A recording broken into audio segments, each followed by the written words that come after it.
اعوذ باللہ من الشیطان الرجیم بسم اللہ الرحمن الرحیم۔ السلام علیکم ناظرین، اسلامک وظیفہ بائی انم میں آپ سب دیکھنے والوں کو اور سننے والوں کو خوش آمدید کہتی ہوں۔ ویڈیو کا آغاز کرتے ہیں درود پاک پڑھ کر۔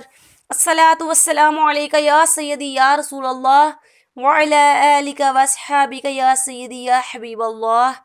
ناظرین، چلتے ہیں ہم اپنے آج کے وظیفہ کی طرف۔ میرا آج کا جو وظیفہ ہے وہ ان لوگوں کے لیے ہے جن لوگوں کے پیٹ میں بہت زیادہ درد رہتا ہے، کچھ بھی کھاتے ہیں فوری درد شروع ہو جاتا ہے، ان لوگوں کے لیے میرا آج کا وظیفہ ہے۔ انشاءاللہ تعالیٰ اس کی برکت سے آپ کے پیٹ کا درد بالکل ختم ہو جائے گا۔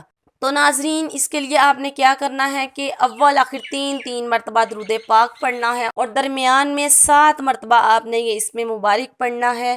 یا عظیم 7 مرتبہ آپ نے یہ اسم مبارک پڑھنا ہے اور پانی پر دم کر کے روزانہ پانی پینا ہے۔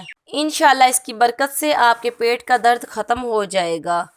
تو ناظرین، اپنا کوئی بھی مسئلہ آپ ہمارے ساتھ شیئر کر سکتے ہیں اور ہمارے چینل کو سبسکرائب کرنا بالکل مت بھولیے گا۔ اوکے ناظرین، اپنا خیال رکھیے گا۔ اللہ حافظ۔